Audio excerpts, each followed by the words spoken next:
Thank you so much. So I'm audible now. So let me start. In the last class, we discussed about what are the different parts of a sentence. हमने last class में बात की थी कि sentences के कितने अलग अलग parts होते हैं, right? इसके बाद हमने बात की थी कि subject और verb क्या होता है एक sentence में. सब्जेक्ट क्या होता है? जो करता होता है उसको सब्जेक्ट बोलते हैं. वर्ब जो होता है वो एक्शन है, जो काम है उसको हम वर्ब बोलते हैं. उसी के बाद हमने बात की थी ये जो सब्जेक्ट और वर्ब है इनको ज्वाइन करने के लिए वी यूज हेल्पिंग वर्ब्स या ऑक्सिलरी वर्ब्स. इस सारे बात को डिस्कस करने के बाद हम लोगों ने कुछ हेल्पिंग वर्ब्स के बारे में बात किया था. We talked about first form of sentences. ये ऐसे sentences होते हैं जिनमें helping verbs होता ही नहीं है. जैसे कि I go, you teach. इनमें direct subject होता है और verb form होता है. इसमें helping verb होता नहीं है. Actually helping verb होता है, but they are in invisible form and they come into play जबकि हम negative या interrogative sentences बनाते हैं. इसके विषय में मैं बात करूंगी आपसे थोड़ी देर बाद. Right? इसके बाद हमने USED used to इस हेल्पिंग वर्ब को डिस्कस किया था और हमने ये बात किया था कि ये हेल्पिंग वर्ब हम पास्ट हैबिचुअल एक्शन के लिए यूज करते हैं और इसके बाद जनरली फर्स्ट फॉर्म लगता है. हमने ये भी डिस्कस किया था कि जो भी हेल्पिंग वर्ब्स है जिनके पीछे टू से एंड होता है इसके बाद हमेशा वर्ब का फर्स्ट फॉर्म ही लगता है. I hope you remember. हमने ये बात किया था कि जिस तरह से हम फर्स्ट फॉर्म के सेंटेंस को आदतन क्रियाओं के लिए बताने के लिए इस्तेमाल करते हैं. जैसे कि आई टीच, मैं पढ़ाती हूँ, ये मेरी आदत है, ये मेरा हैबिट है, ये मैं रिपीट करती हूँ. वैसे ही पास्ट में पास्ट की हैबिट को बताने के लिए हम यूज टू का इस्तेमाल करते हैं. मैं पढ़ाती थी यानी कि अब मैं नहीं पढ़ाती हूँ. सो ऐसे सेंटेंसेस को बताने के लिए हम यूज टू का प्रयोग करते हैं. फॉलोड बाय दैट हमने is to, am to, are to, going to, about to के बीच में डिफरेंस को समझा था. राइट? उसके बाद हमने was to, were to, was going to, was about to, इसके बारे में बात की थी. राइट? इनके बीच में जो डिफरेंस था मैंने आपको बताया था कि अगर वॉज गोइंग टू या गोइंग टू का प्रयोग होता है तो इनडेफिनेटिव फ्यूचर के बारे में बात होती है. इसमें टाइम के बारे में नहीं बताया जाता है. यदि हम टाइम के बारे में बता रहे हैं, डेफिनेटिव है, तो हम is to, am to, are to का प्रयोग करते हैं. आपको याद हो तो मैंने एक एग्जाम्पल भी दिया था. जैसे कि अगर आपको बोला जा रहा है कि क्लास 1:30 पे शुरू होगी, है ना, तो अब आपका टाइम डेफिनेट है. तो कुछ देर पहले एक अनाउंसमेंट हुआ था कि इसके बाद आपकी कॉम्पिटिटिव इंग्लिश क्लास होने वाली है. Is it definitive? क्या ये एकदम पक्की बात है? यस. अगर ये पक्की बात है तो इसके साथ is to, am to, are to का प्रयोग होगा. अबाउट टू का प्रयोग तब होता है जब किसी भी क्षण, बहुत ही नियर फ्यूचर की बात हो. और गोइंग टू का इस्तेमाल तब होता है जब वो इंडेफिनेट है. राइट? सो इस केस में जब मैं बोल रही हूँ कि क्लास शुरू होने ही वाली है तो the class is to start या is about to start. जब एक दो मिनट में ही स्टार्ट होने वाली है तो the class is about to start. Otherwise क्या हो जाएगा? The class is to start at 1:30. जब हम टाइम डेफिनेट दे रहे हैं तो is to का प्रयोग होगा. Are we clear? राइट? और गोइंग टू का प्रयोग कब होगा? जब आपको कुछ पता नहीं, चीफ गेस्ट आने ही वाले हैं. कब आने वाला है पता नहीं है, पर आप जस्ट बोल रहे हैं कि आने वाले हैं, तो the chief guest is going to come. Right?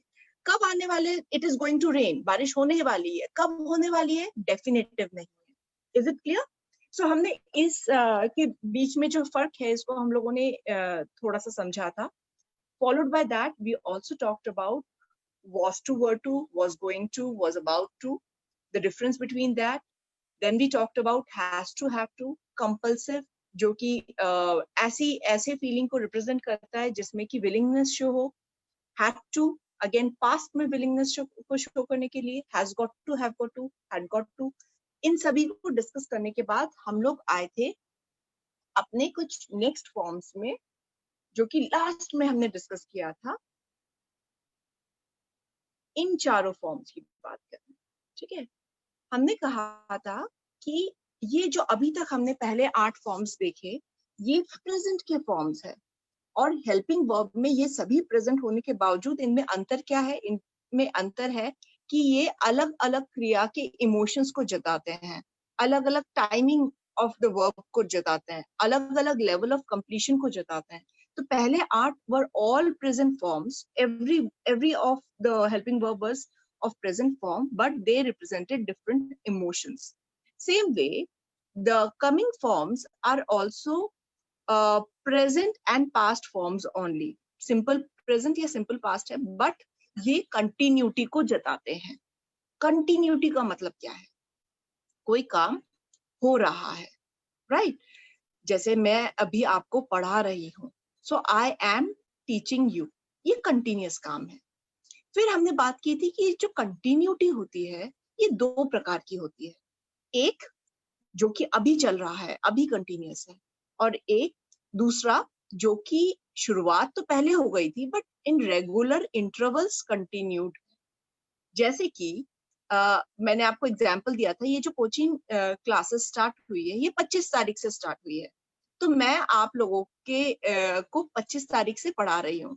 But क्या 25 तारीख से मैं आप लोगों को नॉन स्टॉप पढ़ा रही हूँ? नहीं, मैं 25 तारीख से आपको रेगुलर इंटरवल में कंटिन्यूटी के साथ पढ़ा रही हूँ, राइट? सो अगर मैं बोलती हूँ विक्रांत कॉलेज 2009 में शुरू हुआ था, और क्या इसका मतलब ये है कि विक्रांत कॉलेज कभी बंद ही नहीं हुआ?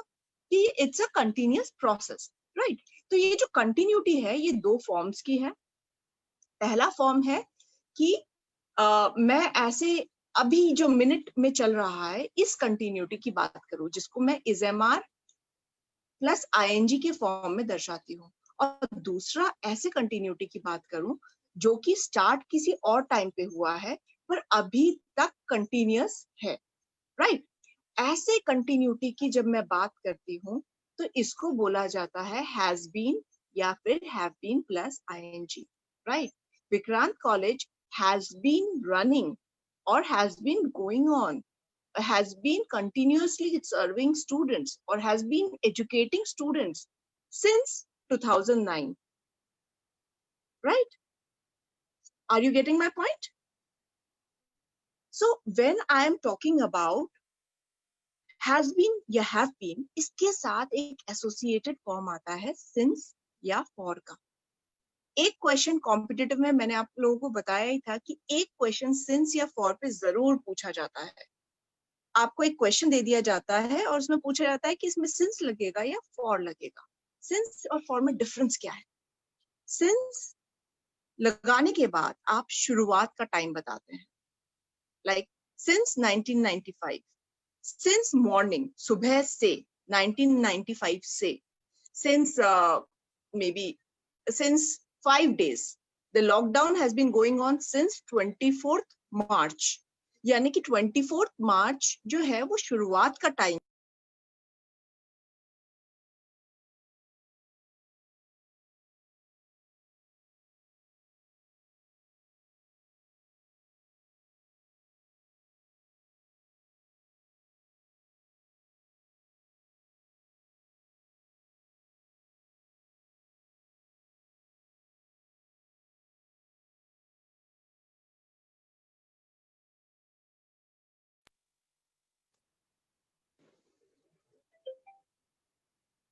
Hello,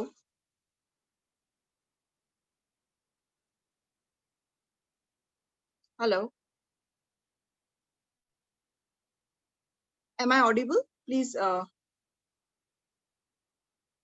hello,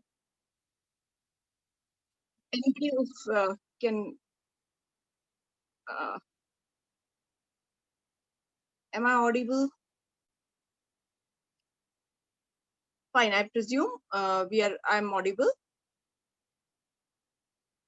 Yes, good. So basically when I'm talking about since talks about starting point, किस समय ये काम शुरू हुआ है, right? On the other hand, जब हम बात करते हैं for की, for talks about a period of time. It talks about कब से शुरू हुआ है और कब तक कंटिन्यू होगा, राइट। सो जब मैं बोलती हूँ कि फॉर 2 days, यानी कि 2 दिन तक, मैंने पूरा स्टार्टिंग से एंड का टाइम बताया है। मैं आपकी क्लास 4 घंटे तक पढ़ाऊंगी, मतलब मैं 4 घंटे टोटल स्पैन ऑफ टाइम बता रही हूँ। Then we use for, right. इसके बाद सेम फॉर्म हमने पास्ट में भी डिस्कस किया था, has been, have been plus ING, right. यहां तक हमारा हो गया था, राइट। इसके आगे आज हमको बढ़ना है, fine. So I expect sir, my screen is not working right now. Can I take a break of 2 minutes and rejoin? Right. So students, I'm just hoping 5 minutes of gap. मैं 5 minute का 2 minute का in fact gap ले रही हूँ और मैं rejoin कर रही हूँ सर।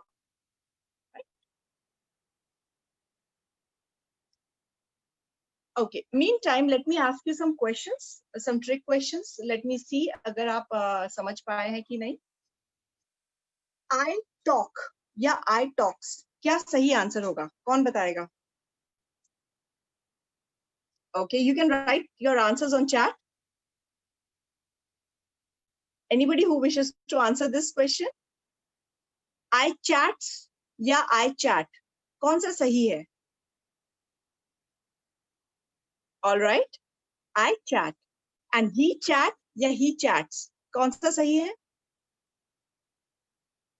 He chats. He के साथ हमेशा chats आएगा और I के साथ chat. I'm just relogging my screen again. Can you just wait for a while?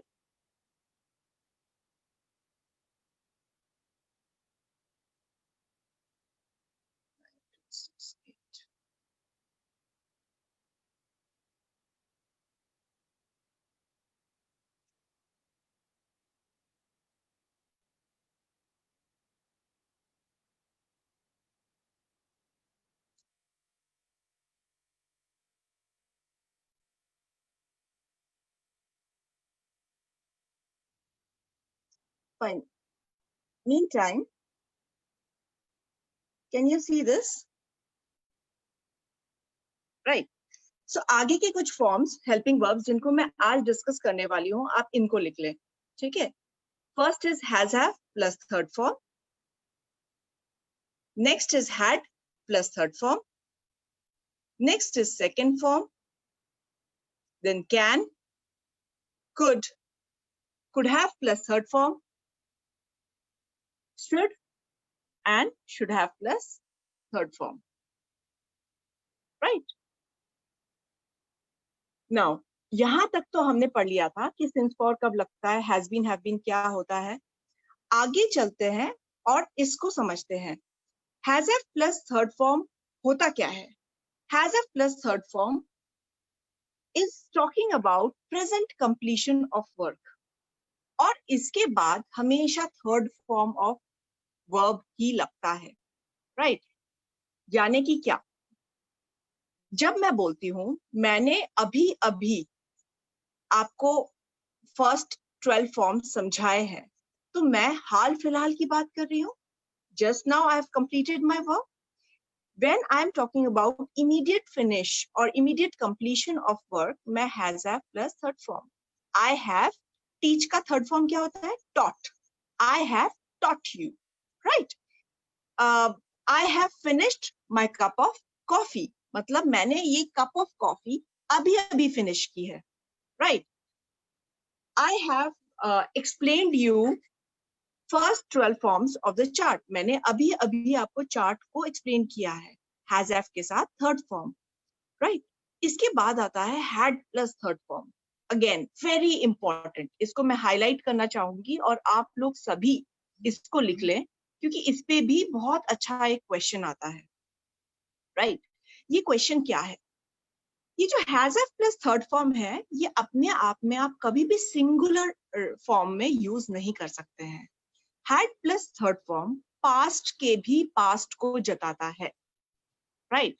जैसे मैंने आपको पढ़ाया था, मैंने आपको ये बात समझाई थी, पर उससे पहले ही आपको किसी और टीचर ने भी इस बात को समझाया था, राइट। यानी कि मैंने एक पास्ट का रेफरेंस दिया और उस पास्ट के टाइम से पहले भी कोई घटना घटी, इसको दर्शाया। या फिर आप एग्जाम्पल ले लीजिए कि पेशेंट इधर भर्ती हुआ था पर उससे पहले ही उसकी जान जा चुकी थी, यानी कि एडमिट जब हुआ उसके पहले कोई काम हुआ, राइट। इस पहले हुआ काम को दर्शाने के लिए हैड प्लस थर्ड फॉर्म का प्रयोग होता है। पर ये जो पहला दर्शाने के लिए आपको पहले फर्स्ट पार्ट ऑफ सेंटेंस में सेकंड फॉर्म का यूज करना जरूरी है, ठीक है। We admitted the patient, we admitted, we के बाद एडमिटेड लगाया यानी कि सेकंड फॉर्म लगाया। We admitted the patient but the patient had passed away, the patient उससे पहले ही उसका निधन हो चुका था। क्लियर?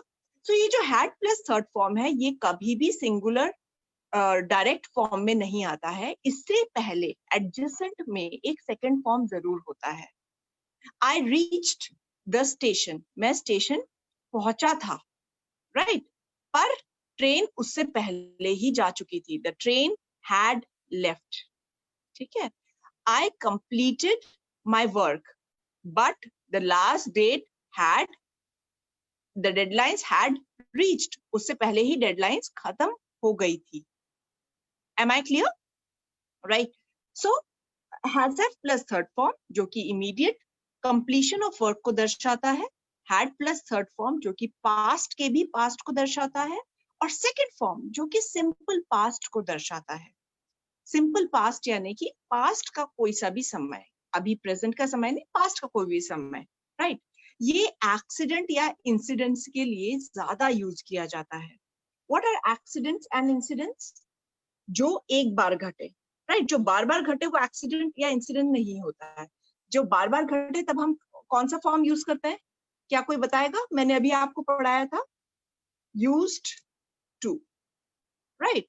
ये यूज्ड टू बार बार रिपीटेड पास्ट को दर्शाता है, वेयर एज सेकेंड फॉर्म जो है वो सिंगल इंसिडेंस को दर्शाता है, राइट। जैसे कि जब मैं छोटी थी मैं रोज साइकिल चलाती थी, ये तो पास्ट है पर रिपीटेड पास्ट है, तो मैं क्या बोलूंगी? I used to ride bicycle when I was young, ठीक है। बट मैं जब छोटी थी एक बार मेरा एक्सीडेंट हुआ था, इस टाइम पे मैं रिपीटेड पास्ट की बात नहीं कर रही हूँ, मैं सिर्फ पास्ट की बात कर रही हूँ। So when I was young I met with an accident, I met यानी कि सिंगुलर फॉर्म ना। आपकी कॉम्पिटिटिव एग्जाम में ये सेकंड फॉर्म और यूज टू में आपको कैसे कंफ्यूज किया जाएगा? आपको कोई एक सेंटेंस दिया जाएगा जिसमें यूज टू भी लिखा रहेगा और सेकंड फॉर्म भी लिखा रहेगा। आपको सेंटेंस को भापना है और ये पता करना है कि ये रिपीटेड फैक्ट है या फिर सिंगल इंसिडेंट फैक्ट है, राइट। जैसे कि फॉर एग्जाम्पल मैं आपको एक सेंटेंस लिखवा रही हूँ, आप नोट डाउन करें अपने कॉपी में। Earlier, people dash write letter, ठीक है। पहले लोग डैश लेटर लिखते थे, राइट। तो अब जैसे मैंने बोल दिया पीपल लिखते थे, लोग लेटर लिखते थे, तो ये क्या एक बार की घटना है या बार बार की घटना है? अगर बार बार की घटना है तो ये डैश में क्या आएगा? Used to, people used to write letter, ठीक है। पर अगर दूसरा सेंटेंस है on 15 July 2019 there was a bomb blast, एक बॉम्ब ब्लास्ट हुआ था। ये कौन सा फॉर्म है? क्या ये रिपीटेटिव फॉर्म है? नो। तो ये कौन सा टाइप का फॉर्म हुआ? Second form. तो इसमें पूछा जाएगा क्या ये सिंपल पास्ट है या रिपीटेटिव पास्ट है? तो सिंपल पास्ट है, राइट। सो इस टाइप से आपको क्वेश्चंस में कंफ्यूज किया जाता है इन दोनों फॉर्म्स में। Am I clear now? Right? Now, let's move ahead. Next form is can. Can shows ability, it is a present form, और can का ही past form क्या होता है? Could. एक और फॉर्म होता है could का, could have plus third form, जो कि past ability without कंप्लीशन को दर्शाता है, ठीक है। एक कुड और कुड हैव में अंतर को पहले समझे, राइट। जब मैं बोलती हूँ I can finish my work, मतलब मैं ये काम कर सकती हूँ, इसका मतलब क्या मैंने ये काम कर लिया है? नहीं, मैंने ये काम नहीं किया है, राइट। बट मैं जब बोलती हूँ I could finish the work, इसका मतलब मैंने काम कर लिया है, राइट। कैन और कुड दोनों कैपेबिलिटीज बताती है, बट कैन कंप्लीशन को जताती नहीं है और कुड कंप्लीशन को जताती है। Yes Ashish, I think you have a question to ask. Would you put on chat box? Chat box में आप क्वेश्चन को लिखेंगे।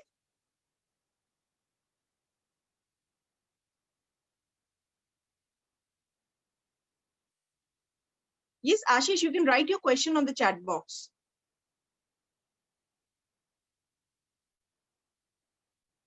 Okay, just casually did you raise the hand? Okay, no problem. So we were discussing can, could have plus third form. So यहाँ तक आप सभी को clear हो गया है, right? So can says that I have the capability, but I cannot finish the work. Whereas could talks about the capability and completion of work.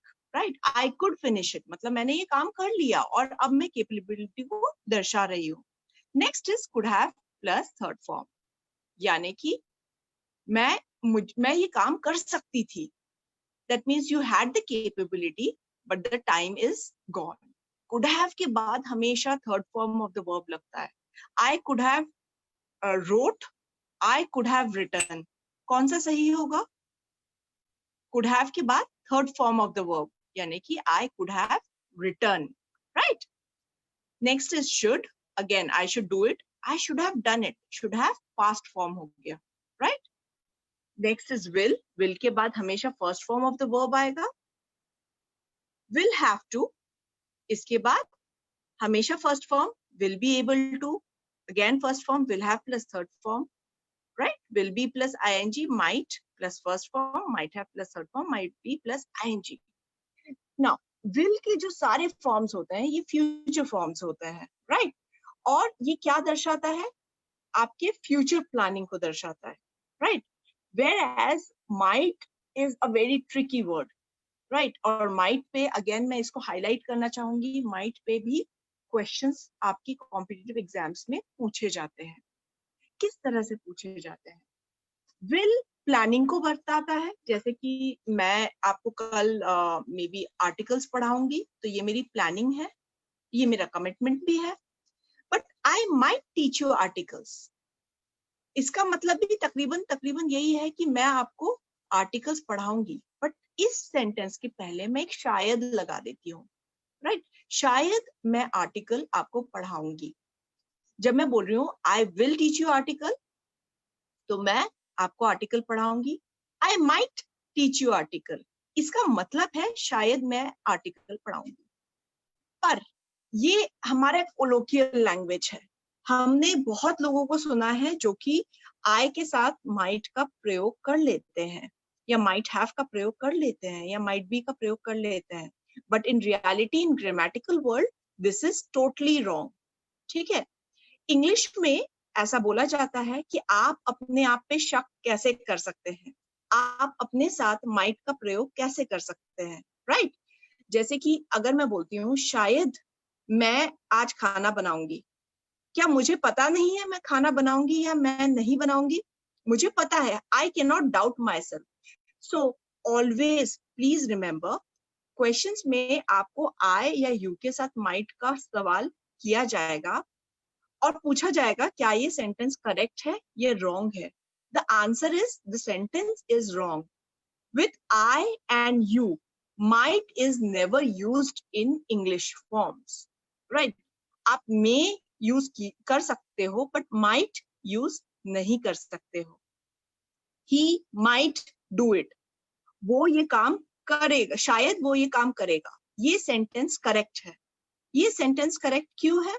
क्योंकि सामने वाला यानी कि थर्ड पर्सन के बारे में मुझे पता नहीं है सो नेचुरली मैं उसके कमिटमेंट के बारे में कुछ कमेंट नहीं कर सकती हूँ, मुझे बोलना पड़ेगा शायद वो ये काम करेगा, he might do it.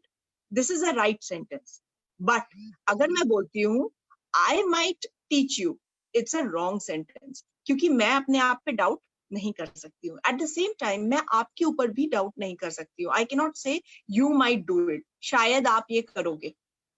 आप या तो मुझे बोलोगे कि आप ये काम करो, यानी कि आप ऑलरेडी ऑर्डर दे रहे हो, यू डू इट, या फिर आप बोलोगे will you please do it, यानी कि आप इसको क्वेश्चन फॉर्म में पूछोगे कि क्या आप ये काम कर लेंगे, पर क्या शायद आप ये काम करोगे, ये इंग्लिश में इसको रॉन्ग माना जाता है.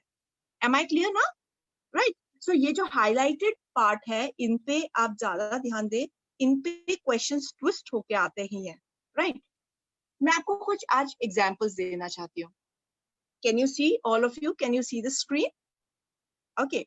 मेरा पहला क्वेश्चन है, can you spot helping verbs in these sentences? I have written some poem about the ocean. Okay. पहला क्वेश्चन है कि क्या आप इन सेंटेंसेस में हेल्पिंग वर्ब को स्पॉट कर सकते हैं? Right. I have written some poem about the ocean. क्या इसमें हेल्पिंग वर्ब I है, have है, written है? क्या है helping verb? Have. Have plus third form. Right? This is your helping verb. Right?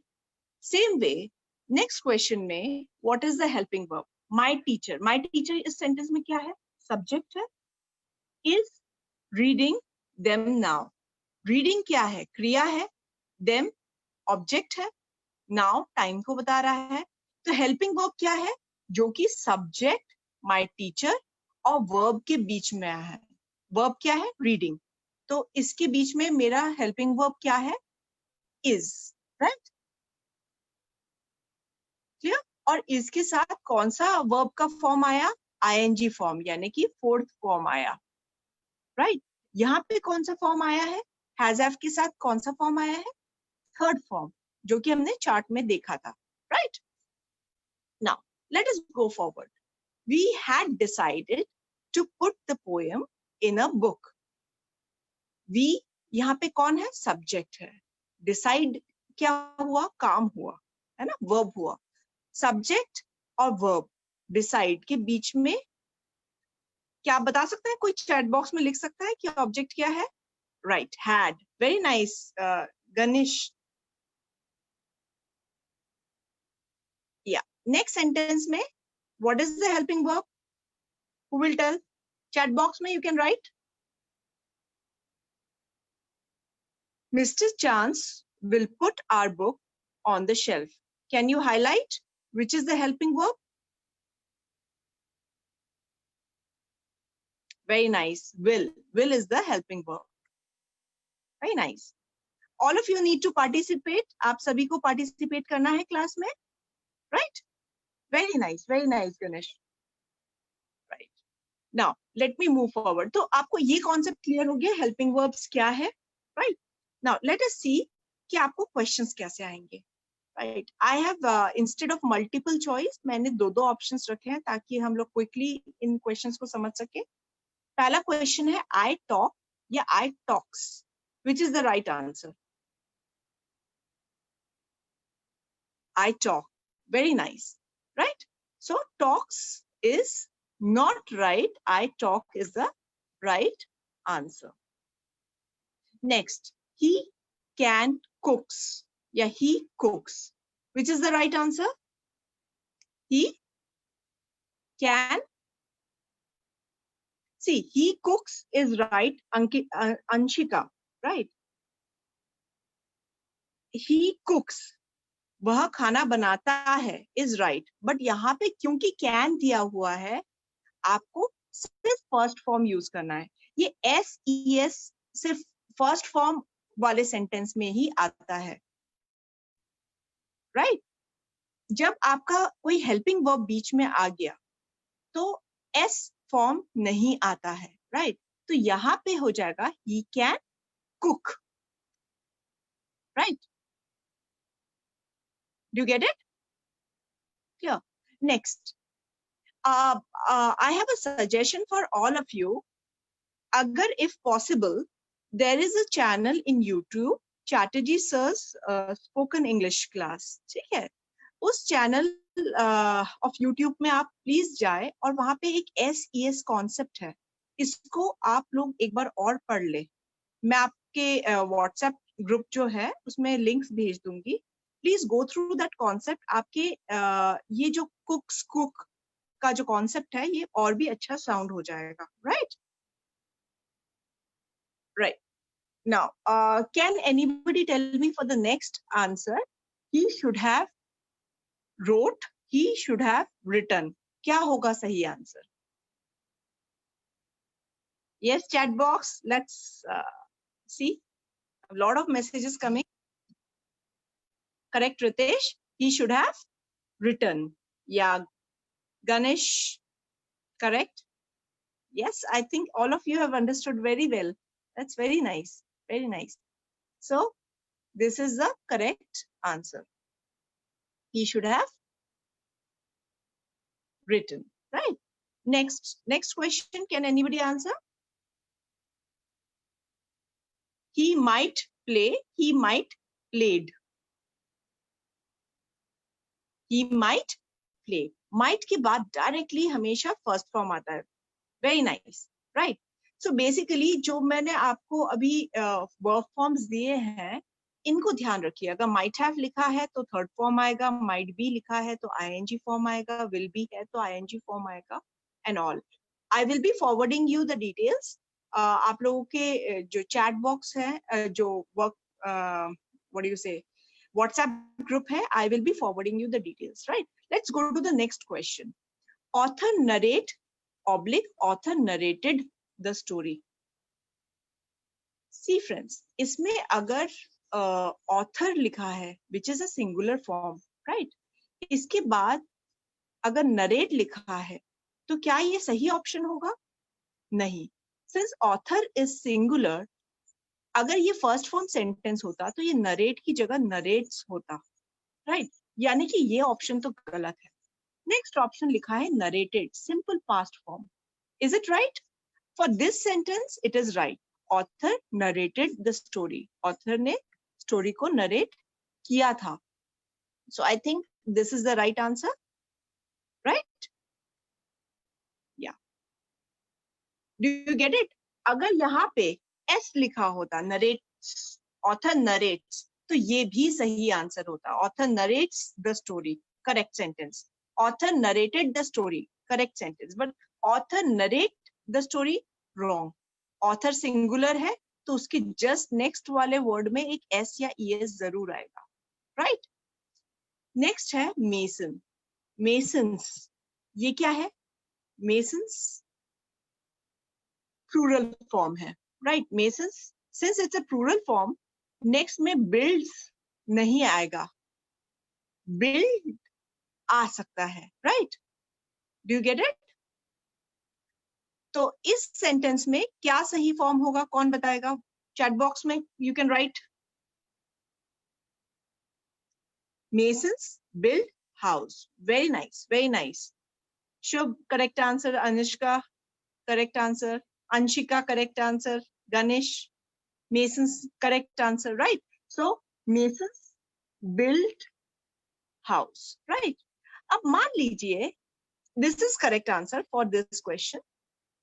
Right. मान लीजिए मैं इस क्वेश्चन को थोड़ा और बदलती हूँ. ठीक है, मैं इस क्वेश्चन को कर देती हूँ मेसन्स. ठीक है, मेसन्स बिल्ड हाउस या बिल्ड हाउस, क्या होगा इसका सही आंसर?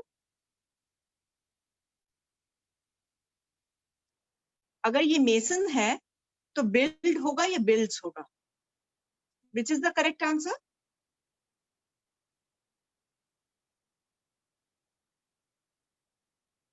मेसन लिखा है, सिंगुलर फॉर्म है मेसन, तो आगे क्या हो जाएगा? Builds, S.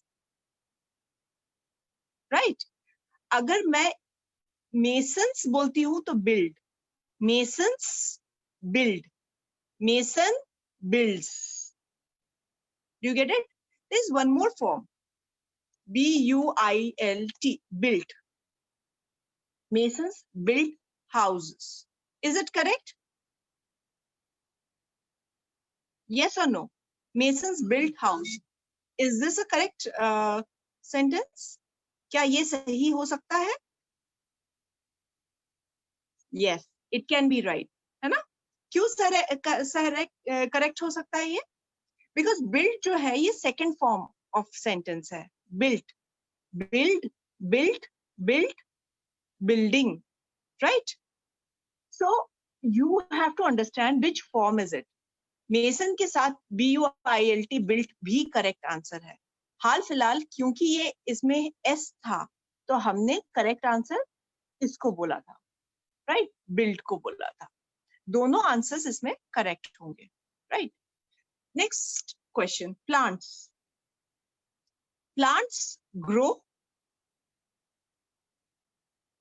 Plants grow, growed, grown, right? पहली बात, ग्रोड कुछ होता ही नहीं है, राइट? ये रॉन्ग फॉर्म है. प्लांट्स ग्रो का सेकंड फॉर्म क्या होता है? कौन बताएगा? Which is the second form of grow? Correct. Second form of grow is grew. G-R-E-W, right? So plants, क्योंकि ये plural form है, तो plants grow, correct answer. अगर इन तीनों में options देखा जाए, grow, growed, grown, the correct answer will be plants grow. पेड़ उगते हैं, इसका हिंदी मीनिंग ये होता है, राइट? नेक्स्ट क्वेश्चन में plants grew up, grow up to become a tree. Since यहाँ पे प्लांट बोला है जो कि सिंगुलर फॉर्म है, तो ग्रू अप अपने आप में सही है, पास्ट फॉर्म है, राइट? प्लांट्स ग्रू अप सही है, ग्रो अप सही नहीं होगा. सही, अगर इसको सही करना है तो क्या हो जाएगा? प्लांट, अगर प्रेजेंट फॉर्म में बोलना है तो क्या हो जाएगा? Plant grows up.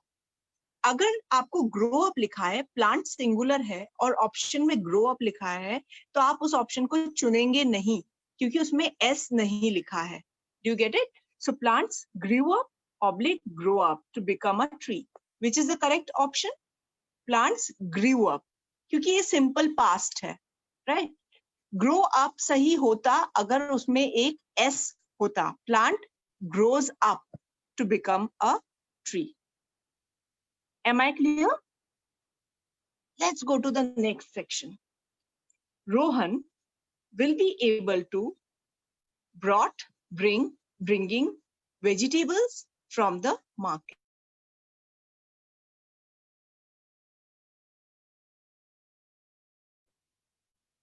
Will be able to give what the form आता है? First form, correct. So यहाँ पे Rohan will be able to, brought तो नहीं होगा क्योंकि brought first form नहीं है. Bring,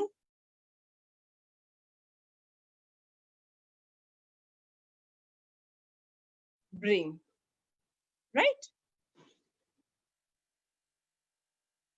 Next, I might study, right? Can you see?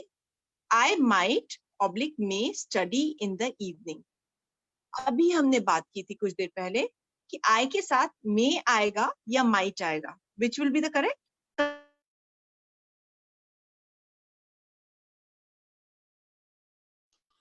What will be the answer? I के साथ might आता है? नहीं आता है. So it will be I may study in the evening, right? Same way. Next question. I might, I may, I will have.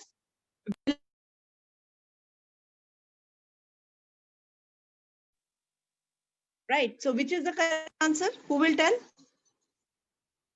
Very nice. I will have finished. See, will is talking about definite action, right? So I will have finished the work, right? With this, I think the time's up. I can see the time's up. I will end it here. आपको मैं सारे जो forms हैं, इनको मैं आपको आपका जो WhatsApp group है, उसी में message कर दूंगी. what I request from all of you is that कि I will be sending you some links, ठीक है, जो कि basic concepts को आपको समझाएंगे. I'm sure आप में से 50% लोग already इन concepts को जानते थे. But बेटा competitive exams में it is very important that आपके basic concepts एकदम crystal clear हो. अगर आपके कॉन्सेप्ट्स एकदम क्लियर नहीं है तो वो कंफ्यूजिंग हो जाते हैं और वहीं पे जाके आपसे क्वेश्चन पूछा जाता है. सो even if you know, I'm sure you know many of the things, but even if you know, I want you to brush through all the basic concepts once again. Am I clear now? Right? So I will be forwarding you a link in which there will be consequently there are total 20 videos. I want you people to finish watching first 8 videos before we meet in the next class. अगली class हमारी Saturday को है, same timing है, right? तो 2:15 around हम लोग मिलेंगे. उससे पहले जो मैं आपको लिस्ट भेज रही हूँ उसके सिंगुलर प्लूरल तक आप सारे वीडियोस को एक बार आप फिर से देख लें, right? Once you watch these videos, in the next class, I will start discussing with singular and plural. And if time allows us, then we will be discussing articles also, right? For now, here I end. In case you have any doubt, आपको कुछ भी doubt है, कुछ भी questions आते हैं while you are solving your books, you can contact me through the WhatsApp group. You can post questions on WhatsApp group. अगर आप अपने questions WhatsApp group पे post करेंगे तो न केवल आप सीखेंगे पर आपके friends जो कि इस course को join किए हैं वो भी इससे लाभान्वित होंगे. So with that note, I end. You are free to ask any questions through WhatsApp group and do watch those videos which I am sending you the link. Right? Thank you so much.